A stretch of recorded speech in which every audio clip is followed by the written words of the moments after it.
What's going on, ladies and gentlemen? Welcome back to Auto Auction Rebuilds. Today is a huge day. I've got a stack of papers here and a check for $600 to the Used Motor Vehicle Commission to the state of Oklahoma here. We are actually going today to file the paperwork. The office is set up. It's ready. I'll probably have to go down there and do a video, show you a little bit of what it looks like or something. Maybe I'll throw some pictures in here if I have any. It's very generic. It's very basic. I furnished it basically with furniture that I had from years ago that I've kept in storage in case my ego ever got the better of me. I wanted to be able to go back and see all the stuff, or some of the stuff that I used to have. The stuff I started out with, the furniture I started out with, the cheap, $20 table at Walmart, the $30 chair and stuff, So I basically set my office up down there with all of my old school furniture. So it's basic. There's not even a computer because all the documents in the state of Oklahoma are handwritten. Or not handwritten, but they're pre-typed. You handwrite in the basic stuff. You don't need a computer. You can have a computer if you want to. It's just extra money. And right now we're trying to start this on the cheap as possible. So if you notice behind me, we got old red. But first we got to start the Camaro. I almost called it the Corvette because we're going to be taking the Corvette out today. Man, that's aggressive. That's angry. My neighbor actually came over the other day. He said, I can hear every morning when that car starts, and I thought he was going to be mad about it. And he's like, I love it. I was like, thank God. We got the Vette over here, but we're not talking about the Vette today. We had an issue with, I guess we're going to call this one Big Red number 2, right? Remember Big Red number 1 was it the 2001? I sold it to the gentleman up in Michigan. Now, we drove this truck yesterday, I think almost 200 miles, and we pulled a trailer back with it. So I'm gonna keep all my paperwork right there so I don't lose it. And we had a check engine light randomly popping on. Now, I cleared the codes. We shouldn't have any check engine lights today. I'm just gonna fire it up. Yes, it's running perfect right now and running smooth. Okay. Yeah, she's running fine. What I've noticed, and I know all of you are going to be like, I told you, Randy, don't buy a 3-valve Ford. Yeah. I know. Well, we brought the trailer back from the car lot yesterday because my intent is sort of, I need to move some things out of here. Now I'm holding the camera low because I've got some cars over there. I don't know if I've showed you guys yet, and I don't want to spoil the surprise. We got a few things. So the idea is I'm gonna let this go where it does run, it does drive. There's a million things that could be wrong with it. I don't know what it is. I don't know anything about this car. I don't have time to deal with this one right now. I was gonna run it back through Copart, and then I decided, well, no, I'm not going to do that. So I think what we're going to do is we're going to send this one down to, send it down to Weird Beard, put it on the lot, and just put it up for sale as is. It's got a lot of usable parts. Maybe it's fixable, maybe it's not. I really don't know. I can tell you this, when it's cold, it'll fire up and run perfect. And you can drive it. It runs and drives perfect when it's cold. But as soon as it warms up, and I guess it goes into, here's my professional mechanic skills coming into, is it closed loop or open loop? I can't remember. I think it's closed loop. When it warms up, something happens to it. Once it goes into closed loop mode or open loop, whichever, I may have them backwards, I don't know. It starts doing this, like just blowing soot out the exhaust right there. Just black carbon, just soot everywhere, man. But when it's cold, you can get out and drive the damn thing up down the street. It does just fine. It really doesn't drive too bad. Now remember, it's got that clunking noise in the back end, which I suspect is going to be either a differential mount or a CV axle. Maybe isn't tightened all the way, or maybe it's a bad axle, CV axle. I don't know. I really hate to let it go. With a door and a little bit of work, I think it could be a great car. It's really unique. That's what I love about it. It's really unique. I had a lot of people asking me about the door on the driver's side. I did source a door for it. I found one. They've got it in, I believe it was in Dallas, Texas, for $300 for the whole driver's door assembly. Driver's door does work, but it only works from the inside. It won't open from the outside. The window doesn't go down, and it's slightly cracked open right here. It's not closed all the way because of how the door is bent. So with that, we got a lot to do in this video. We're gonna take a trip to the tax commission, drop off this paperwork with them. We've got to, I ordered a whole set of coil packs. I'm hoping, I know I'm probably fighting a losing battle here. I won't do the spark plugs on this. I've never done them before. I'm terrified of them, absolutely terrified of them. Some of you are gonna be like, don't be a sissy. Call me a sissy. That's what I am. I'm not doing the spark plugs on this. If it needs plugs, I'm gonna call the dealership here in a minute, find out just to get a quote, what it would cost to do the plugs. I'm gonna put coils in it because coils are cheap. I got a whole set of 8 for like 40 bucks. I've used them before. They last forever. They're just as good as anything you get from AutoZone for $200. So we're probably gonna start by replacing just the one coil. See if that fixes the check engine light. We're going down to Weird Beard today because we're going to drop off the Mercedes. We're going to the tax commission to go drop off the paperwork and make the payment for the dealer's license. We got a lot to do, so let's get started. All right, ladies and gentlemen, we are here at the used voter vehicle. I'm nervous. Like I'm legit nervous because this is a big deal. This is a this is like make it or break it. Not just for 2020, but like this could mean we can continue the channel the way we're going and things will be great, or it could mean that we don't get to continue the channel, or we got to find another way to do it. And that's scary. That's scary. Obviously, I'm not stupid. I have a contingency plan in place, but I want to do things. I'm trying to do things the right way. God knows I'm really trying to do things right by the book. I want to be 100% legit, and that's why we're here. And that's why I've jumped through all these hoops to make sure everything I'm doing is on the up and up. Look at this building. It's called the Copart Center. Did I say that right? Copart Center. Oklahoma Secretary of State. Boy, it's intimidating just walking in here, isn't it?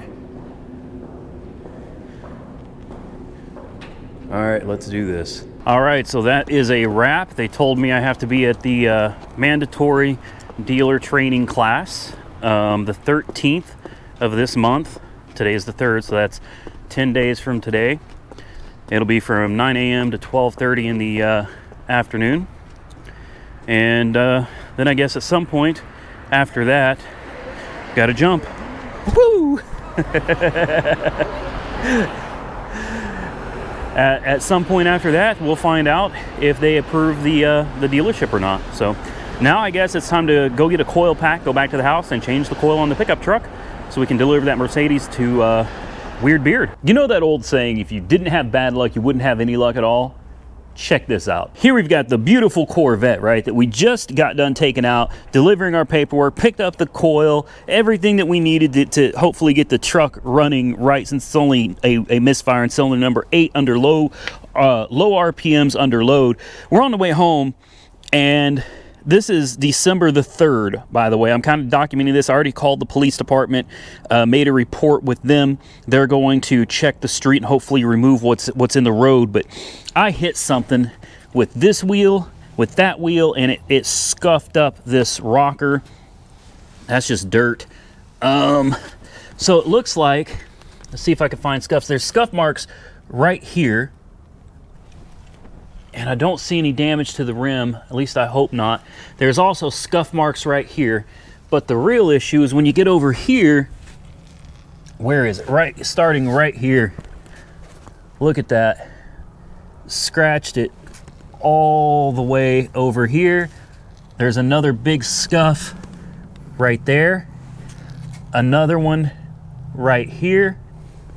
And then I think that's all, but you get over here to this rim, and I hit it with the back wheel too. And as you can see, it left a pretty good mark on this tire right here. I don't think it did any damage. Other than that, the rims look fine. Hopefully most, if not all of that, will buff out. I really don't want to file an insurance claim I really don't want to file an insurance claim. Are those Bilsteins? Right back there, are those Bilstein shocks? I did not know that. It looks like everything back here is okay. I'll probably end up taking this back to Bob Howard Chevrolet, have them put it up on a lift and double check, because I ran over a good section of it. There was no way to avoid it. It's rush hour. It's like 4 o'clock in the afternoon. I was on the outside lane heading eastbound, and there was this large object, looked flat, just laying across the roadway. I had a car to my passengers, or geez, I had a car to my driver's side.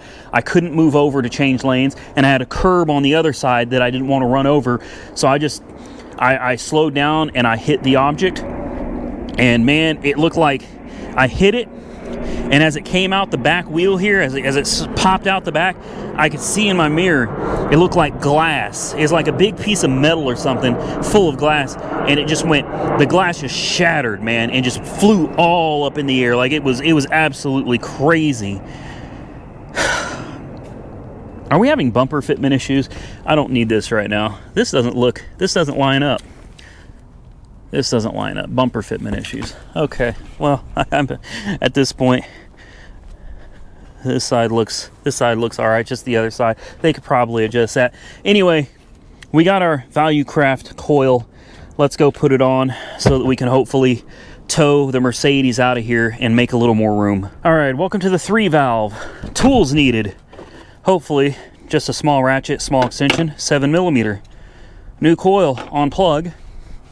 Number 8 is going to be all the way back here where you can't see it, but luckily it looks like it's real easy to get to. I don't think that's going to be a problem at all, guys.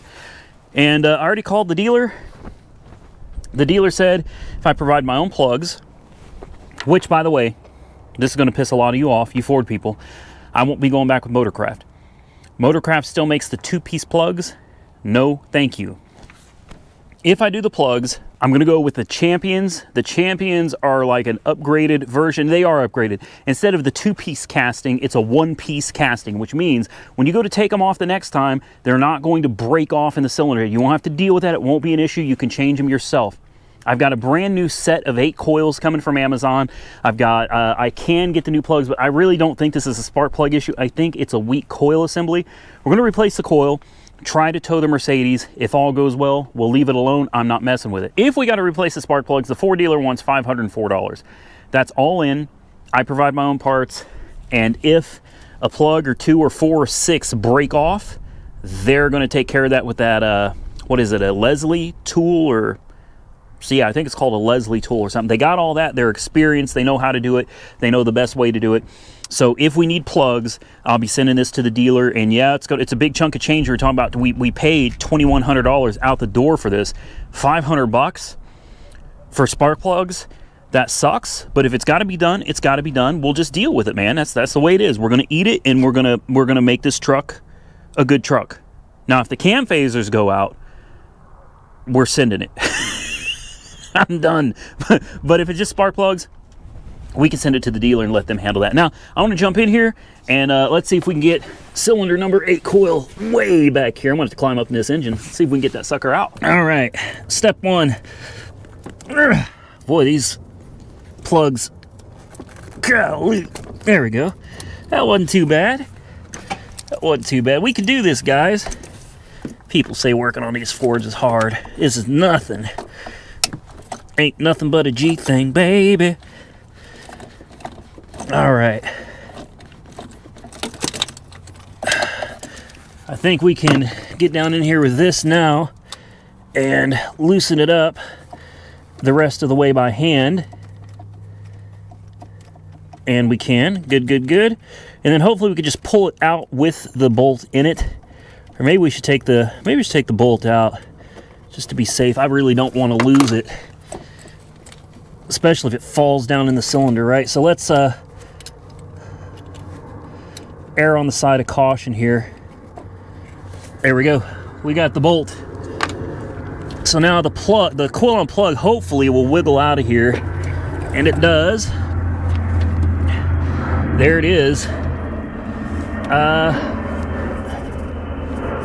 This doesn't look like a Motorcraft coil-on plug assembly. I don't see Ford Motorcraft anywhere on here, so it's probably just a cheap aftermarket, kind of similar to what we're putting in with the Value Craft. And honestly, there ain't nothing wrong with using a cheap coil-on plug. Honestly, I've had no issues using them in the past. They last just as long as Motorcraft, in my opinion. Now, I think putting the new one back in, I'm gonna go ahead and put the bolt in it. I feel like it's just safer to do it that way. Let's see if we can guide her down into her little spot there. What do you think? Cha-ching. Done. Put the plug and clip back on there. We've already cleared the codes, so she should be good to go. So the next step will be, obviously, we got to fire it up. We need to let it warm up. It doesn't tend to do it when it's cold. Why that is, I don't know. It only starts stumbling and hesitating after it's warmed up.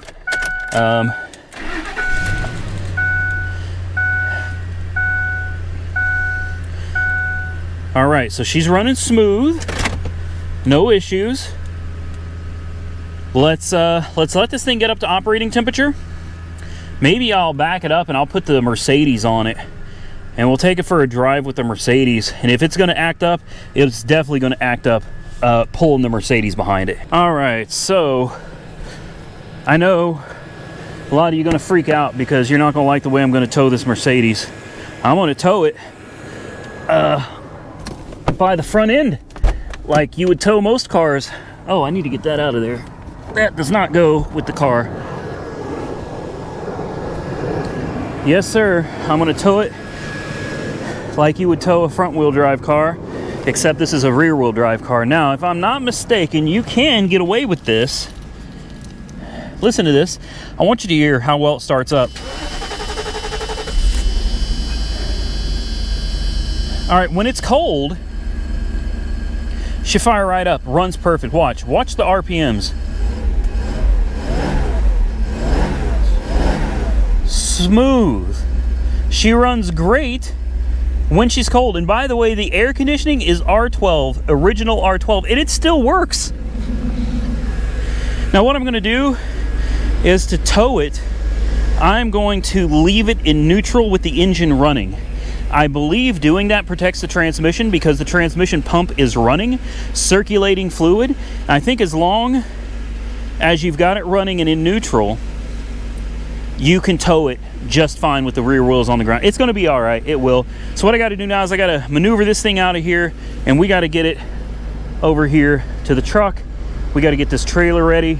I gotta move this because I'm sitting right by a, I'm not okay with sitting this close to the fire hydrant here. So we're gonna prep this, get this on the ground, back up the truck a little bit, move the Mercedes over here. Let's get it loaded up and see if we can get it down to Weird Beard.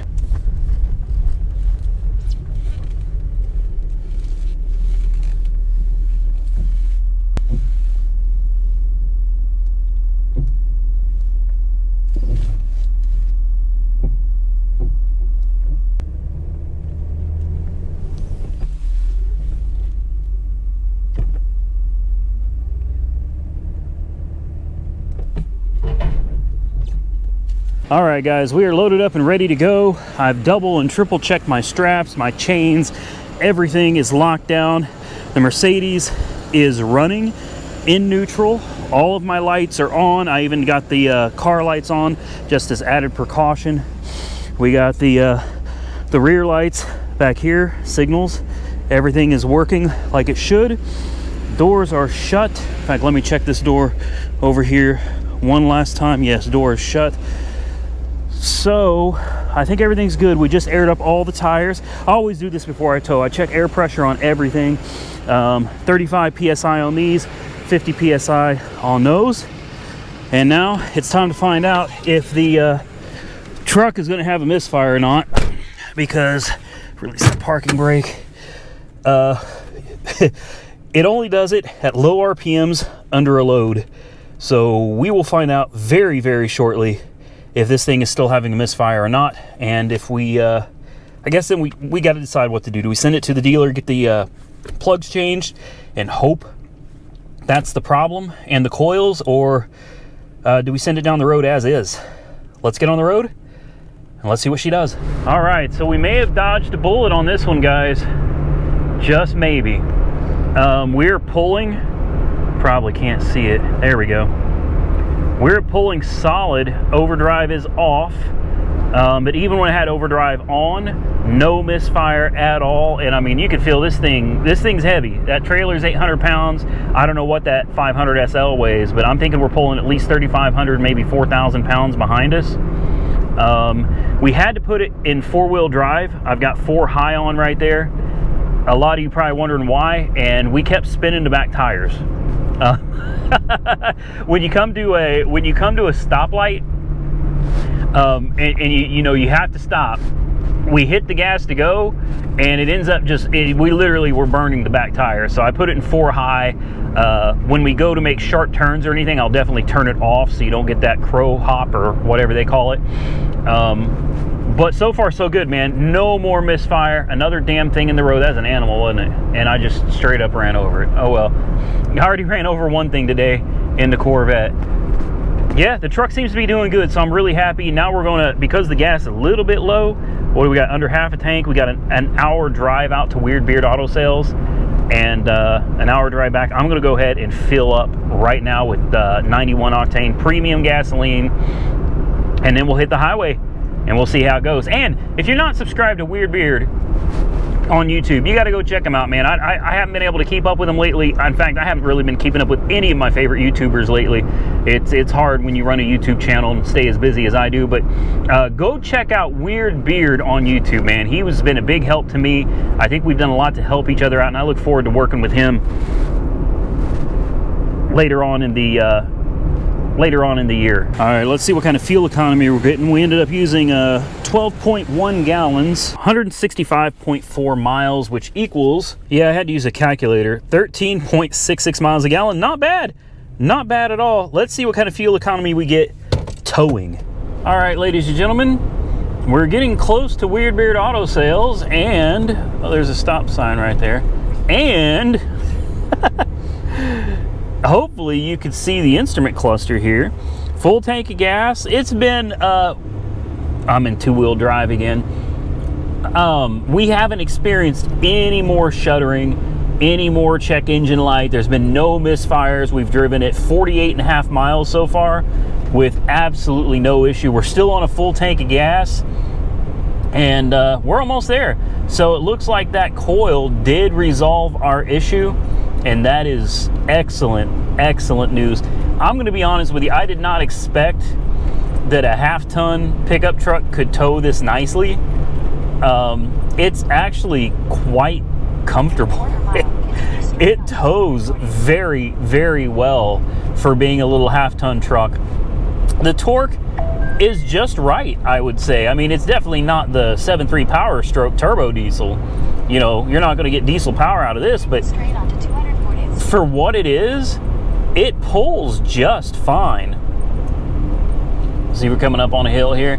No issue at all. I've got overdrive turned off, of course, and on the highway doing 65, 70, it's just under 3 grand. So definitely making her work a little bit. But I mean, the temperature gauge hasn't budged. You know what I mean? Oil pressure hasn't moved, like nothing. It's absolutely perfect. Now, what do you want to bet we get? We crest this hill, there's going to be a car coming. I always turn my lights off when I get to the top of my brights off when I get to the top of the hill, just in case there's somebody coming. I don't want to blind them. There's the trailer lights back there. All right, let's continue our mission and get down to Weird Beard. I can never remember exactly where this is. There we go. There's a ditch here, so you got to kind of swing wide.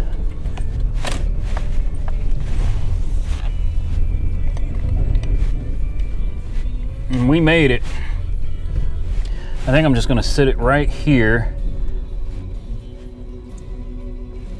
and hopefully we can unload this without too many problems, and maybe Mike will come out here. All right, Boy, she's not running good, but you know what? Hear those fuel pumps whining? Can you hear that? Oh, let me guess. The Deal fuel pumps, right? The Deal fuel pumps are problematic. I wonder if that was the problem the whole time. I really do. I've been wondering that. Those fuel pumps were cheap Amazon specials. I'm gonna put it in park so that she doesn't roll off on us. What if it's the fuel pumps? Once the fuel pumps warm up, that's when it starts having problems. Oh man, wouldn't that be something? Wouldn't that be something if it's oh well. I mean, it's going up for sale now. Now that I hear those fuel pumps a whining, now this thing will, you got to find the hole, pop it down, but you got to watch yourself because that thing will snap on you. There we go. There we go. Once you get it loose like that, you can pop this piece straight out here. If you can find the daggum room. Come on, get up there. There we go. I can just pull this out. Oh man, this thing runs like, it smells horrible. It smells like sulfur. You know what I mean? Oh, we got a light flickering over here. I'm gonna have to take that apart and check it out some other point. Uh-oh. There we go, come on. There's one. And then you just lock that sucker back down like that and leave it. Unplug this.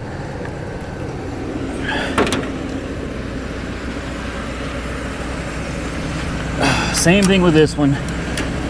And I recommend just using your foot, man, because that thing will that thing will snap. It can. And boy, when she does, she will let you have it. Ask me how I know. She hit me earlier today, and it didn't feel all that good. Come on. There we go. There we go. I bought these new like saddles for the tires, and man, they made things so much easier. There's Mike coming right there. There's a couple people coming, it looks like.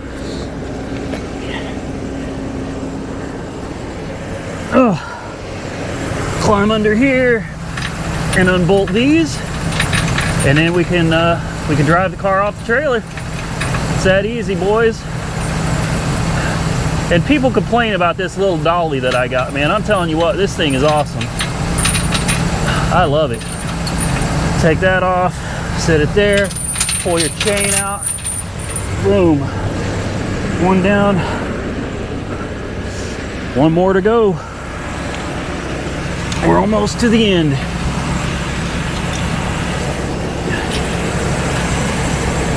Huh, there it is. See, I can't remember what I did with the other one. Sorry for the camera work, guys. It's a little difficult doing all of this one-handed. I'm telling you, I think it's the fuel pumps, man. I really do. Which sucks because I've already obligated myself to selling it right now, kind of as it is, but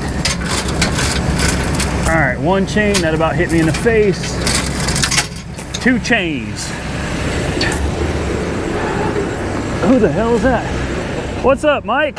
Y'all can't even see him. Hold on. There you go. Where are we at, man? Weird Beard Auto Sales, huh? Oh, I remember that car. That thing still runs? Are you kidding me? That's the VR6. That's the VR6 I gave Tim. That Tim decided to get rid of. Go figure. What do you think of the Mercedes, man? How's she running? Not good. Yeah, this is a rear-wheel drive car. Yeah.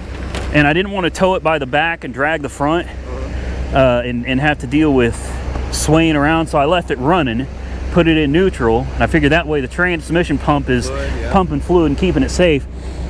It seems to be running a lot better right now, though, which is strange because I think the fuel pump's going out. The cheap fuel pumps that I bought for it. Really? Yeah, when I got it here, I could hear, you can hear the fuel pumps over here whining. They're underneath the car, Yeah. and you can hear them just eek. When it's cold, it'll run great, and typically you can drive it just fine. But when it starts to warm up, it starts running like dog crap. So we ended up breaking out the Maxxis Elite.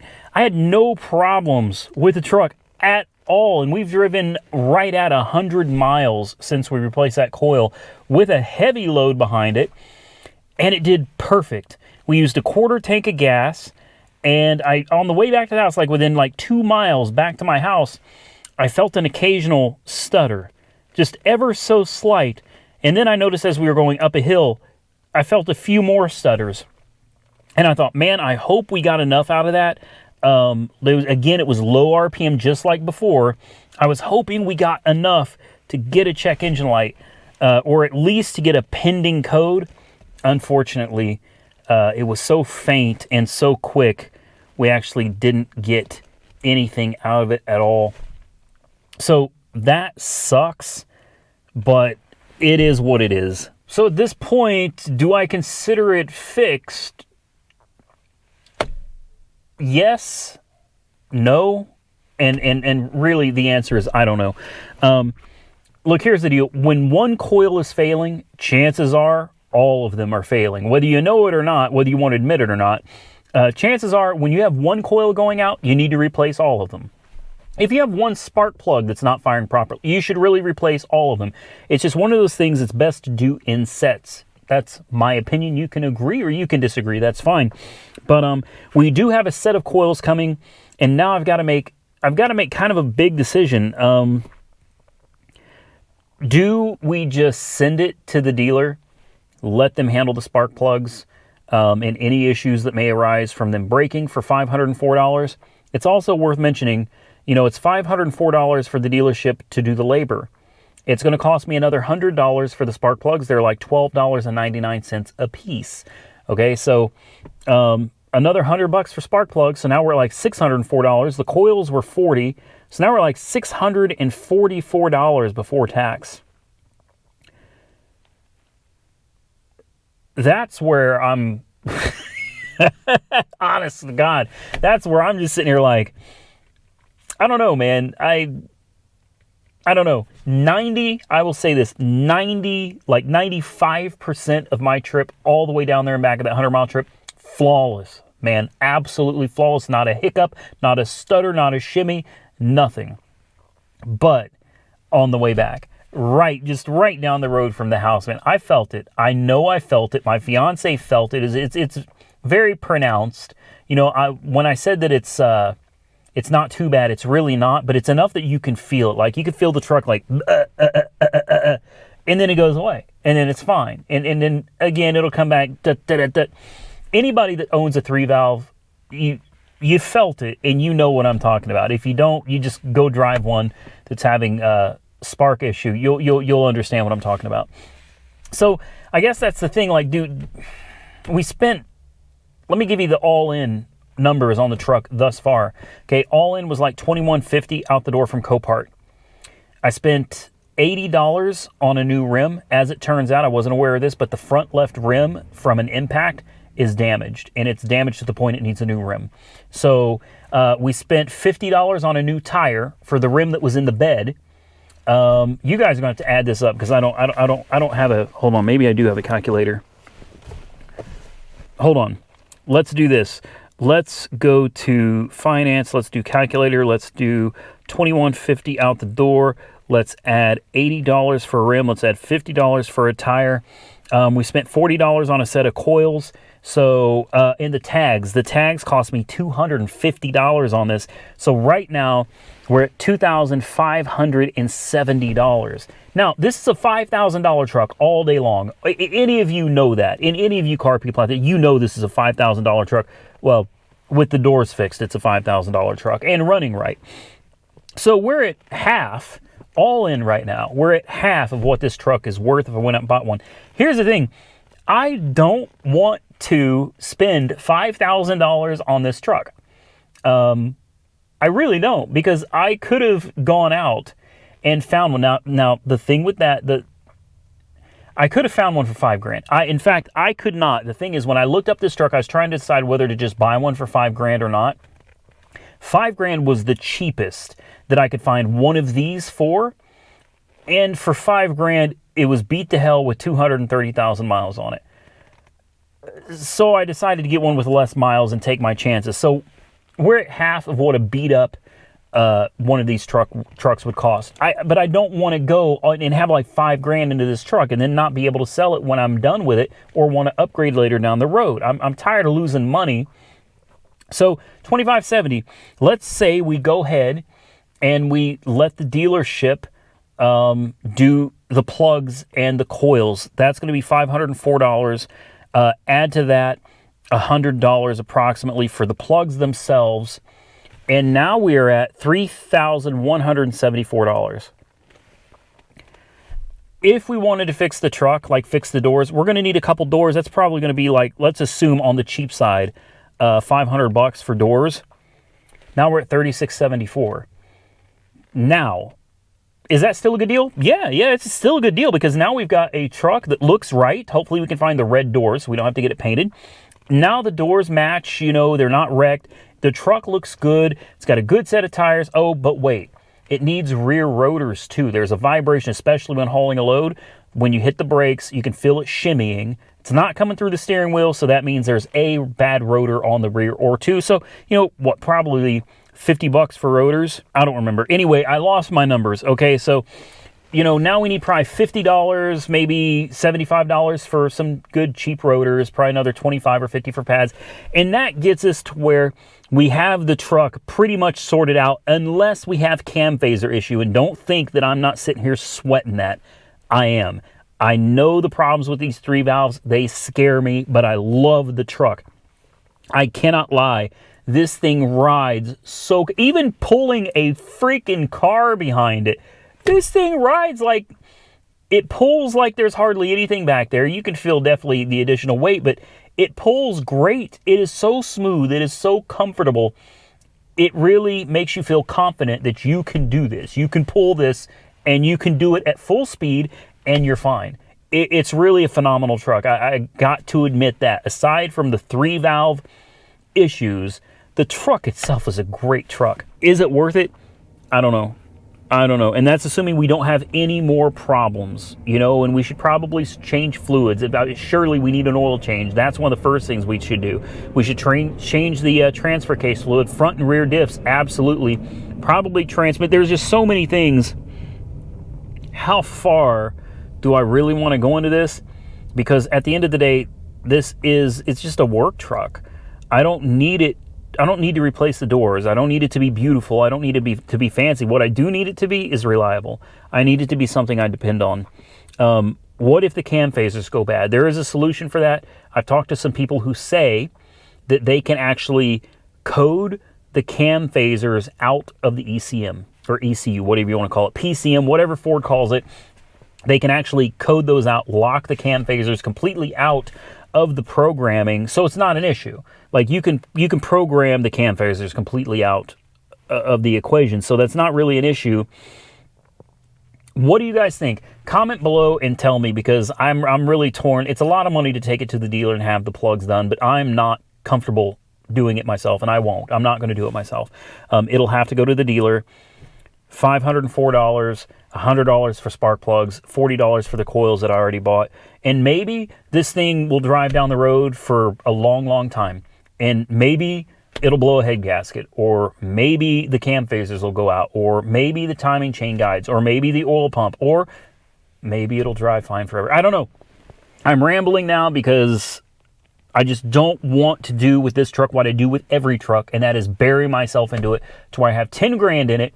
Then somebody says, man, I could use this truck. I got a friend, you know, $4,000. And I'm like, I feel bad for your bleeding heart. Here you go. You know, I don't want to do that again. I don't want to end up being that far upside down in another truck. And I always do this with trucks. It's only trucks that I go this far with. So you comment below and tell me what you think. And we'll take that into consideration by the time Monday rolls around. Hopefully this video is out by then. I think I'll put this video out on Sunday. So either Sunday or Monday, this video will come out. Right now it's Friday. So we'll come back with another video. I'll see what your comments are. Do you think we should, I mean, the thing is, if I'm going to use this truck regularly for this stuff, it's got to run right.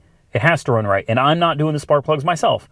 So assuming the spark plugs are probably older and they're a little bit worn, the coils are going to have a harder time making them fire. So a new set of coils, a new set of plugs could absolutely remedy this, unless there's something else. But I don't think it is. I think it really is just a matter of plugs and coils. But is it worth it? And that is what I just don't know. So do me a favor, comment below and tell me what you think.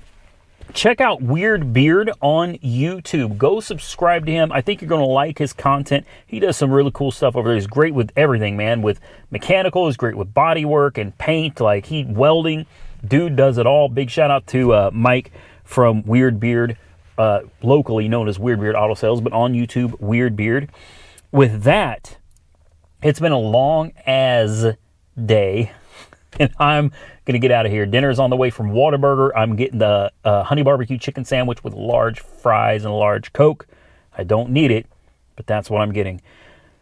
Do me a favor, comment below, like the video if you enjoyed the content, thumbs down it if you didn't, follow me on Facebook and Instagram, Auto Auction Rebuilds, and until next time, stay safe out there, everybody. I will catch you all very soon. I know, wait.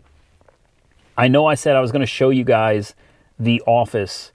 That didn't happen because of how late it is. Like, it's pushing 10 o'clock at night right now, and I've got to edit this video. I got a million other things to do. I will do another video showing the office, maybe after we get an approval or a denial from the state for our dealership. Or maybe it'll be sooner than that. I don't know. I will definitely get you guys. Look, there's pictures of the new office on Instagram. Seriously, right now, if you just go to Auto Auction Rebuilds on Instagram, you can see the office right now, way before anybody else is ever going to see it. So with that, I'm going to get out of here. Stay safe out there, everybody. I'll catch you all very soon in the next one.